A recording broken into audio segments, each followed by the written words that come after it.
أعوذ بالله من الشيطان الرجيم. بسم الله الرحمن الرحيم.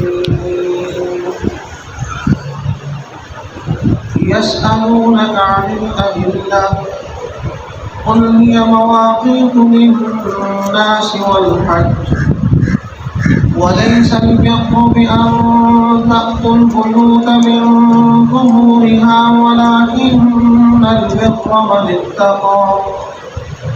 وأتوا البيوت من أبوابها واتقوا الله لعلكم تفلحون. وقاتلوا في سبيل الله الذين يقاتلونكم ولا تعتدوا إن الله لا يحب المعتدين. واقتلوهم حيث ثقفتموهم وأخرجوهم من حيث أخرجوكم والفتنة أشد من القتل ولا تقاتلوهم عند المسجد الحرام حتى يقاتلوكم فيه فإن قاتلوكم فاقتلوهم كذلك جزاء الكافرين. فإن انتهوا فإن الله غفور رحيم.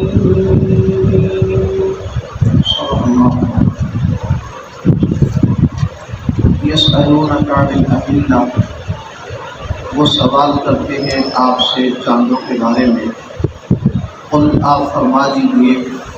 کہ یہ چاند مواقیت للناس، وقت مقررہ بیان کرنے کے لیے ہیں لوگوں کے لیے، والحج اور حج کے لیے. ولیس البر، اور نیکی یہ نہیں ہے، بأن تأتوا البیوت من ظہورها، کہ آؤ تم گھروں میں ان کے عقب میں نقب لگا کر، ولکن البر، لیکن نیکی ہے، من اتقی، اس آدمی کے لیے جو تقوی اختیار کرے. وقت البیوت، آؤ گھروں میں، من ابوابها، ان کے دروازوں سے. واتقوا اللہ،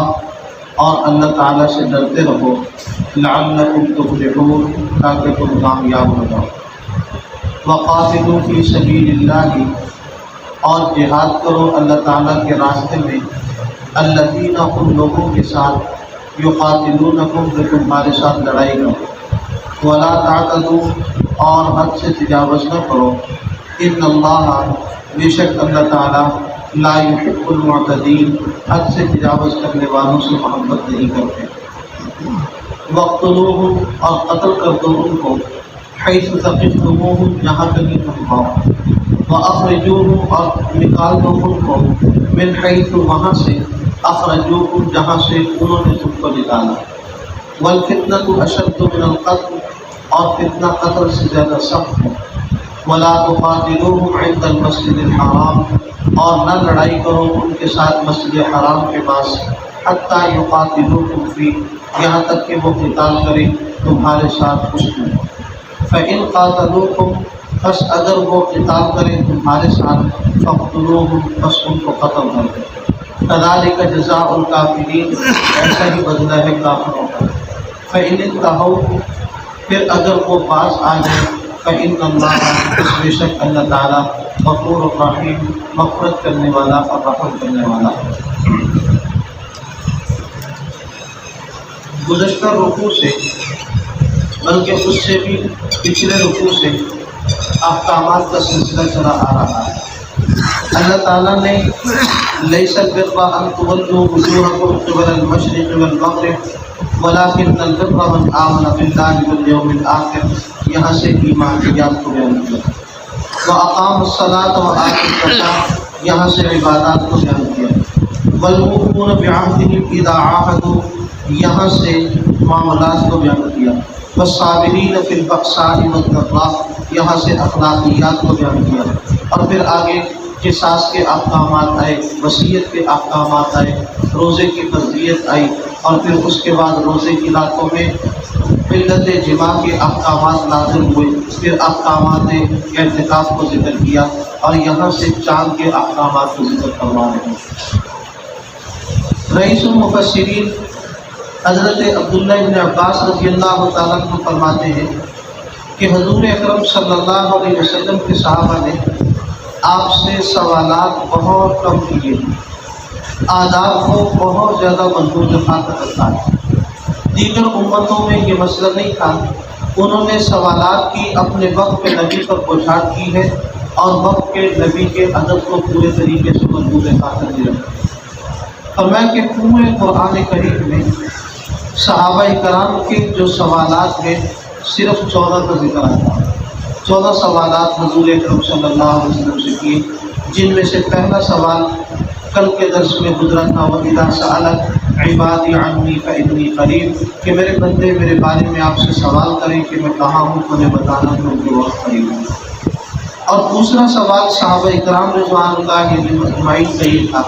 يَسْأَلُونَكَ عَنِ الْأَهِلَّةِ،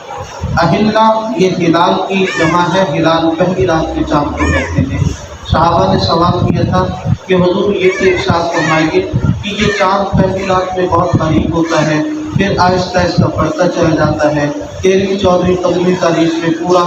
بدر بن جاتا ہے، پھر یہ کم ہونا شروع ہوتا ہے، مہینے کے آخر تک بالکل آہستہ آہستہ اس کا وجود نظر آنے سے ختم ہو جاتا ہے۔ اس میں کیا حکمت ہے؟ ظاہر ہے کہ سورج کا معاملہ ایسا نہیں ہے، لیکن پوچھا گیا کہ یہ چاند کے بڑھنے میں کم ہونے میں کیا حکمت ہے، تو اللہ تعالیٰ نے جواب میں ارشاد فرمایا، قل اے نبی انہیں بتا دیجیے یہ مواقیت للناس، یہ لوگوں کے لیے وقت مقررہ کو بیان کرنے کے لیے ہے، والحج اور حج کے وقت کو بیان کرنے کے لیے اور اس کی تعیین و نشاندہی کے لیے ہے۔ مطلب یہ کہ اللہ تعالیٰ نے دنیا میں دو نظام چلائے، ایک نظام قمری ہے، ایک نظام شمسی ہے۔ نظام قمری کے بارے میں سورہ یونس میں ارشاد فرمایا، وَقَدَّرَهُ مَنَازِلَ لِتَعْلَمُوا عَدَدَ السِّنِينَ وَالْحِسَابَ، کہ چاند کی منزلیں اس لیے رکھی ہیں کہ لوگ ان کے ذریعے سے مہینوں سالوں کا حساب کر سکیں۔ اور نظام شمسی کے بارے میں سورہ بنی اسرائیل میں فرمایا، فَمَحَوْنَا آیَةَ اللَّيْلِ وَجَعَلْنَا آیَةَ النَّهَارِ مُبْصِرَةً لِتَبْتَغُوا عَدَدَ السِّنِينَ وَالْحِسَابَ لِتَعْلَمُوا عَدَدَ السِّنِينَ وَالْحِسَابَ۔ فرمایا کہ یہ نظام شمسی بھی اسی لیے رکھا گیا ہے تاکہ اس کے ذریعے سے مہینوں کے سالوں کی تعین ہو سکے۔ لیکن چاند کے مہینوں سے یا چاند کو دیکھ کر اس کی تاریخ کا اندازہ لگانا آسان ہے، سورج کو دیکھ کر اس کی تاریخ کا اندازہ لگانا آسان نہیں ہے۔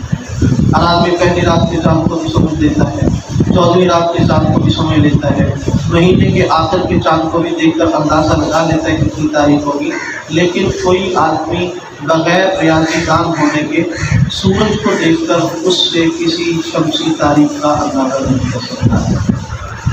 تو اللہ تعالیٰ نے دو نظام رکھے، اور پھر ہمارا جو نظام زیادہ تر عبادات کا ہے وہ قمری مہینوں کے ساتھ ہے۔ آج اس معاملے میں بڑی غفلت ہو جاتی ہے، لوگ بعض دفعہ اس غلطی میں مبتلا ہوتے ہیں کہ وہ اپنی زکوٰۃ کا نصاب اور اپنی زکوٰۃ کا جو حساب رکھتے ہیں وہ شمسی کے اعتبار سے رکھ لیتے ہیں۔ شمسی سال یہ قمری سال سے 10 دن بڑا ہوتا ہے۔ اب نتیجہ یہ ہوتا ہے کہ 35-36 سال اگر شمسی گزر جائیں تو ان میں قمری 1 سال زیادہ گزر جاتا ہے، اس کے 35 گزرتے ہیں تو ادھر سے 36 گزرتے ہیں، اور عام طور پہ 70 سال کی عمر 72 سال کی عمر میں 2 قمری سال گزر جاتے ہیں۔ اب اگر ایک آدمی شمسی کے اعتبار سے زکوٰۃ دیتا رہا تو 72 سال اگر اس نے زکوٰۃ دی تو یوں سمجھ لیجیے کہ اس نے 2 سال کی زکوٰۃ کھانی ہے۔ تو اس طرح تو انسان گنہگار ہوگا۔ قمری اعتبار سے ہمیں پابند کیا گیا ہے کہ ہم اپنی عبادات کو بدل رکھتے ہیں، اور اس کے تحت علماء نے یہ مسئلہ بھی لکھا کہ چاند کی تاریخ کو یاد رکھنا یہ فرض کفایہ ہے۔ اگر کچھ لوگ یاد رکھیں جس سے دوسری امت کو بھی اپنے رمضان اور عید اور شبرات وغیرہ کی تعیین میں معاونت ملتی رہے تو پھر ساری امت گنہگار نہیں ہوگی۔ اگر سب نے ہی بلا دیا، کسی کو پتہ ہی نہیں کہ رمضان شروع ہونا ہے یا شعبان شروع ہونا ہے، تو سارے لوگ اس پر گنہگار ہوں گے۔ ٹھیک ہے، مجبوری ہے کہ ہمیں اپنا لین دین اپنے معاملات کو شمسی اعتبار سے کرنا پڑتے ہیں، کیونکہ ہمارے معاملات میں غیر مسلم بھی داخل ہیں، ان کے ساتھ بھی ہمارے معاملات ہوتے ہیں، لیکن شمسی تعلیم کو بالکل بھلا دینا یہ دینی غیرت اور حمیت کا بھی دیوانیہ پن ہے، اس سے احتیاط کرنی چاہیے۔ تو فرمایا قل ہی مواقیت للناس، یہ لوگوں کے لیے وقت کی نشاندہی کرتا ہے، والحج، اور یہی چاند تو حج کے مہینے کی تعین کرتا ہے، اور حج کی تاریخوں کا تعین اس سے ہوتا ہے کہ 9 تاریخ کو عرفات میں جانا ہے، 10، 11، 12 تاریخ میں طواف زیارت کرنا ہے، تو یہ سارے احکامات چاند کے ساتھ ہیں۔ لیکن سورج سے بھی ہماری عبادات کا استغراق کا تعلق نہیں ہے، نمازوں کے سارے اوقات کی تعین وہ سورج کے اعتبار سے ہوتی ہے۔ اقیم الصلاۃ لدلوک الشمس الی غسق اللیل اور وزلفا من اللیل کے الفاظ قرآن کریم کے اندر موجود ہیں۔ اور آگے دوسرے مسئلے کی نشاندہی فرمائی۔ زمانہ جاہلیت میں عرب کا دستور یہ تھا کہ اگر کسی آدمی نے حج کا یا عمرے کا احرام باندھ لیا اور احرام باندھ کر گھر سے نکل گیا، بعد میں اسے یاد آیا کہ میری رقم گھر میں رہ گئی یا میرا کوئی ضروری سامان گھر میں رہ گیا، وہ آدمی گھر کے دروازے سے گھر میں داخل نہیں ہوتا، پھر وہ گھر کی پچھلی جانب سے دیوار توڑ کر گھر میں داخل ہوتا کہ میں اب احرام کی حالت میں گھر کیسے جا سکتا ہوں۔ اور حضور اکرم صلی اللہ علیہ وسلم کے صحابہ کرام میں سے بھی ایک صحابی رسول کے ساتھ ایسا ہی ہوا کہ ان کا سامان کو گھر میں بھول گیا، احرام باندھ کر نکل چکے تھے، اب انہوں نے دیکھا کہ قافلہ بھی نہ نکل جائے، حج بھی نہ چھوٹ جائے، اور میں گھر میں بھی جلدی سے جا کر اپنا سامان اٹھا سکوں، وہ تیزی کے ساتھ گئے اور جا کے اپنے گھر کے دروازے سے ہی داخل ہوئے اور سامان اٹھا کر قافلے میں داخل ہو گئے۔ اب جو لوگ بیچارے ناواقف تھے انہوں نے شور کر دیا کہ اس آدمی نے احرام کی حالت میں گھر کا دروازہ عبور کر لیا، یہ گھر کے دروازے سے احرام باندھ کر داخل ہو گیا۔ تو اللہ تعالیٰ نے اس کی تردید فرمایا کہ وَلَيْسَ الْبِرُّ بِأَن تَأْتُوا الْبُيُوتَ مِن ظُهُورِهَا، گھر کے عقب میں نقب لگا کر داخل ہونا یہ کون سی نیکی ہے؟ وَلَكِنَّ الْبِرَّ مَنِ اتَّقَىٰ، نیک آدمی تو وہ ہے جو تقوی اختیار کرے۔ گھر کی دیواریں توڑتے پھرنا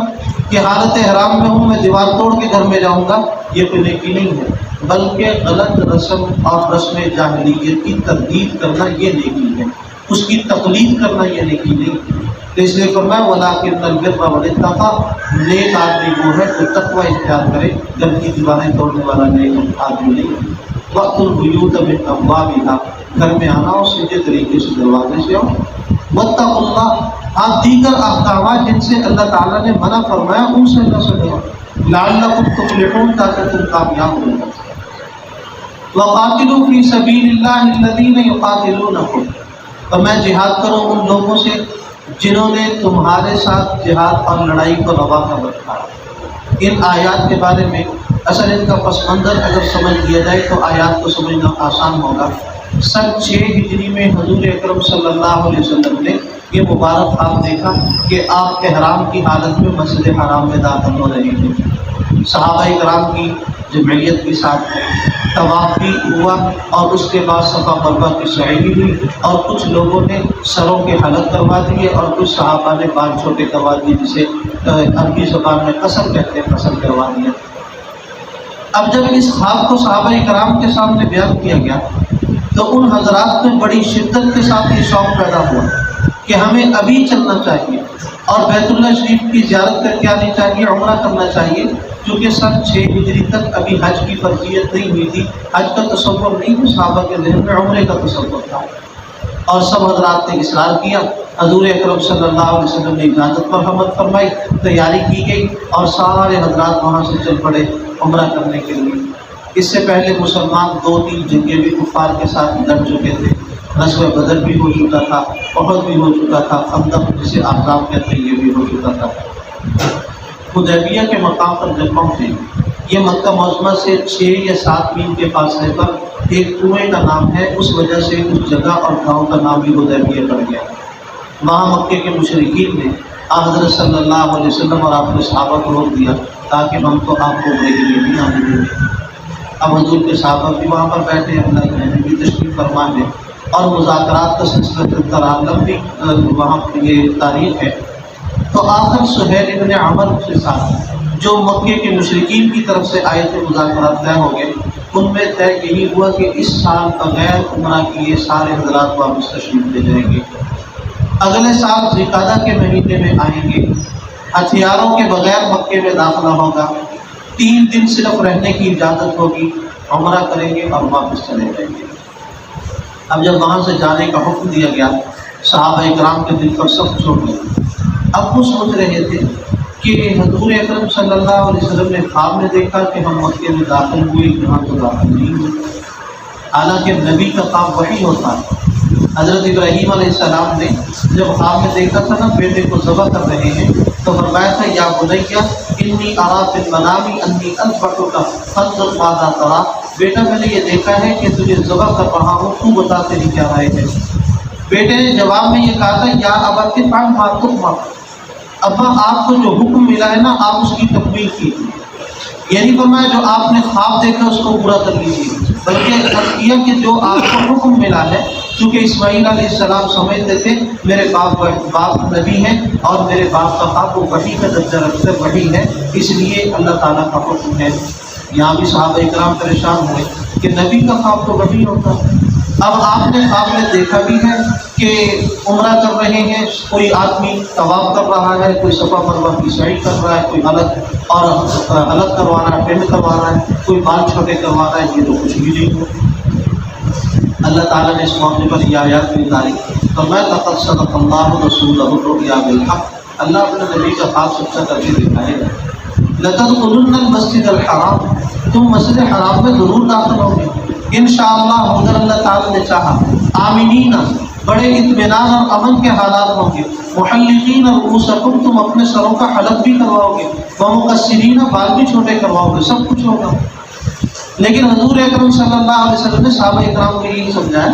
کہ میں نے تمہیں یہی بتایا تھا کہ خواب میں اپنے کو اور تمہیں کعبے کا طواف کرتے ہوئے، صفا مروہ کی سعی کرتے ہوئے، حلق اور قصر کرتے ہوئے دیکھا، میں نے یہ تھوڑی کہا تھا کہ اسی سال میں دیکھا ہے۔ اب خواب کی تعبیر کی تعیین میں کچھ غلط فہمی ہوگی، تو اگلے سال جب جا رہے تھے ذوالقعدہ کے مہینے میں، صحابہ اکرام کے دلوں میں وسوسے پیدا ہو رہے تھے۔ وسوسے یہ پیدا ہو رہے تھے کہ دیکھو ہو سکتا ہے کہ مشرکین مکہ اپنے وعدے پر پورا نہ اترے، چونکہ کافر کے لیے وہ وعدے کی کیا حیثیت ہوتی ہے، اور پھر یہ بھی ہے کہ اگر انہوں نے ہمیں بیت اللہ میں داخل ہونے سے پھر روکا، ہم کر بھی کیا سکیں گے۔ اس لیے کہ ایک تو ذوالقعدہ کا مہینہ ہے، یہ ذوالقعدہ، ذوالحج، محرم، رجب یہ اشہر حرم تھے، اس وقت ان 4 مہینوں میں جہاد کرنا منع تھا۔ ان کے ذہن میں تھا ایک تو ذوالقعدہ کا مہینہ ہے، جہاد نہیں کر سکیں گے، دوسرا حدود حرم ہے، لڑائی نہیں کر سکیں گے، تیسرا احرام بھی باندھا ہوگا تو کیسے لڑیں گے، تو ہمارے تو ہر طرف سے ہاتھ بندھے ہوئے ہوں گے، اور وہ لوگ ہمیں پھر بیت اللہ میں اور مسجد حرام میں داخل نہیں ہونے دیں گے، تو ہم کیا کریں گے، بے بسی کی تصویر اور مجسمہ بن کے رہ جائیں۔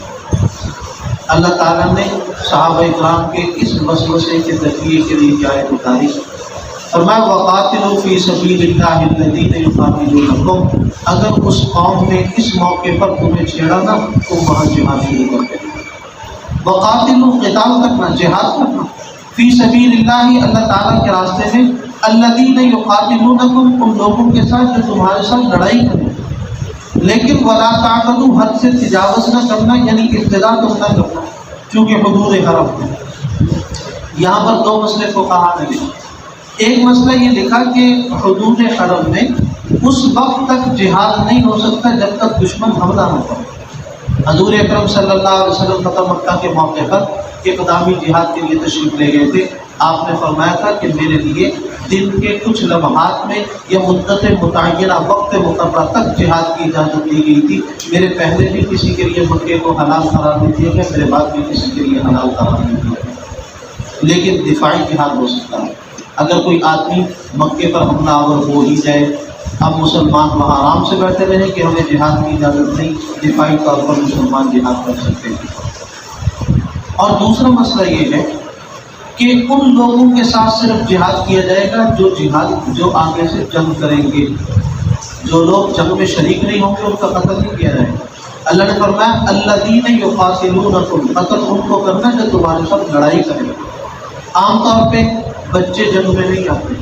عام طور پر خواتین جنگ میں نہیں آتی، بخاری شریف کی روایت ہے، نہا رسول اللہ صلی اللہ علیہ وسلم عن قتل النساء والصبیان، حضور اکرم صلی اللہ علیہ وسلم نے جنگ کے موقع پر خواتین اور بچوں کے قتل سے منع فرمایا۔ یہ تو آج ظالموں نے طریقہ اختیار کیا ہے کہ جب مسلمانوں کے ملک میں جہاد کرنا ہو یا انہوں نے ان کی طرف سے تو جہاد میں ہوتا لڑائی کرنی ہو، کوئی ان کے تہذیب کے قوانین نہیں ہوا کرتے۔ پوری دنیا میں خواتین اور حقوق نسواں کا ڈھنڈورا پیٹنے والوں کے اپنے ملک میں بے گناہ ہماری ڈاکٹر اپنے صدیقی پڑی ہوئی، لیکن کوئی انسانی حقوق کی تنظیم وہاں پر متعلق نہیں ہوتی، اس لیے کہ مسلمان کے خون کی ان کے ہاں کوئی اہمیت نہیں، لیکن مسلمان پھر بھی تہذیب میں رکھنے لگتا ہے۔ اور میں الذین یقاتلونکم، بلکہ اس پر فقہا نے ایک اور مسئلہ بھی لکھا، اگر کسی عورت کی زیر سرپرستی جنگ ہو رہی ہے، کسی قوم نے اپنے کمانڈر ان چیف جو ہے وہ خاتون کو بنایا ہوا ہے، یا کسی ملک والوں نے جیسے یہ برطانیہ کی ملکہ ہوتی ہے یا کسی نے وزیر اعظم اپنی خاتون بنائی ہوئی ہے، تو پھر اس پر بھی حملہ ہو سکتا ہے۔ اور اسی طرح اگر کوئی شیخ فاقی بوڑھا آدمی وہ بیٹھے جہاد جنگی مشورے اور ترکیبیں بتاتا ہے، پھر اس کو بھی ختم کیا جا سکتا ہے، چونکہ اللہ نے فرمایا الذین یقاتلونکم، جو تمہارے ساتھ لڑائی کرے پھر اس کو تم قتل کر دو، ولا تعتدوا، لیکن ابتداء جہاد نہ کرنا چونکہ حدود حرم ہے، ان اللہ لا یحب المعتدین، اللہ تعالیٰ حد سے تجاوز کرنے والوں سے محبت نہیں کرتے۔ آگے فرمایا اگر جنگ چھڑ جائے پھر ایسا کرنا، وَاقْتُلُوهُمْ حَيْثُ ثَقِفْتُمُوهُمْ، چاہو تو ان کو پکڑ پکڑ کر قتل کرو، جہاں ملے ان کو قتل کرو، وَأَخْرِجُوهُمْ مِنْ حَيْثُ أَخْرَجُوكُمْ، چاہو تو ان کو مکہ بدل کر دینا جس طرح انہوں نے تمہیں حالات تنگ کر کے ہجرت پر مجبور کیا، یہ تمہاری مرضی ہے، تمہارا ثوابدیدی اختیار ہوگا۔ وَاقْتُلُوهُمْ حَيْثُ ثَقِفْتُمُوهُمْ، چاہو تو کافر جو جہاں ملے اسے قتل کر دو، اور چاہو تو اخرجوہم من حیث اخرجوکم، ان کو بھی وہاں سے نکال دو جہاں سے انہوں نے تمہیں نکالا۔ پھر یہ تم سے پوچھتے پھریں کہ حدود حرم میں قتل کرنا جائز ہے، حدود حرم میں جنگ کرنی جائز ہے، میڈیا ہمیشہ دوسرا سوال کرتا، پہلا سوال نہیں کرتا۔ تو ان سے سوال یہ کرنا کہ تم نے جو کعبے کی بے حرمتی کی ہے 360 بت رکھ کے، یہ حلال ہے؟ اللہ کہتے ہیں والفتنۃ، فتنے سے مراد یہاں پر تفسیر روح المعانی اور تفسیر مظہری میں کفر اور شرک لکھا گیا، فرمایا والفتنۃ اشد من القتل، یہ کفر اور شرک حدود حرم میں کرنا یہ قتل و غارت سے بڑا ہونا ہے۔ تو تم سے سوال کریں تم بھی سوال کر لیں، لیکن پھر تاکیدی حکم یہ ہے ولا تقاتلوہم عند المسجد الحرام، مسجد حرام کے قریب حد تک امکان کوشش کرنا، قتال شروع نہ کرنا، حتی یقاتلوکم فی، یہاں تک کہ وہ لوگ تمہارے ساتھ حدود حرم میں قتال کریں۔ فإن قاتلوکم، اگر وہ تمہارے ساتھ لڑائی کریں، فاقتلوہم، پھر تم انہیں قتل کر دینا، کذالک جزاء الکافرین، کافروں کا بدلہ یہی ہوتا ہے۔ فرمایا فإن انتہوا، بس اگر وہ کفر اور شرک سے بات آ جائے، ایمان قبول کر لیں، پھر جنگ نہ کرنا۔ فإن اللہ غفور الرحیم، اللہ تعالیٰ بھی مہربان ہے اور رحم کرنے والا اور مغفرت کرنے والا۔ اللہ سے الحمدللہ رب العالمین الرحمن الرحیم اللهم صل على سيدنا ومولانا محمد وعلى آل سيدنا ومولانا محمد وعلى وسلم ربنا آتنا في الدنيا حسنة وفي الآخرة حسنة وقنا عذاب النار ربنا لا تزغ قلوبنا بعد إذ هديتنا وهب لنا من لدنك رحمة إنك أنت الوهاب واعف عنا واغفر لنا وارحمنا أنت مولانا فانصرنا على القوم الكافرين اللهم أدخلنا الجنة بغير حساب اللهم أجرنا من النار اللهم وفقنا لما تحب وترضى اللهم إنك عفو كريم تحب العفو فاعف عنا اللهم إنا نجعلك في نحورهم ونعوذ بك من شرورهم اللهم اقض حاجاتنا اللهم اشف مرضانا اللهم اغفر موتانا صلی اللہ تعالی علی خیر خلقہ محمد وآلہ وصحبہ اجمعین۔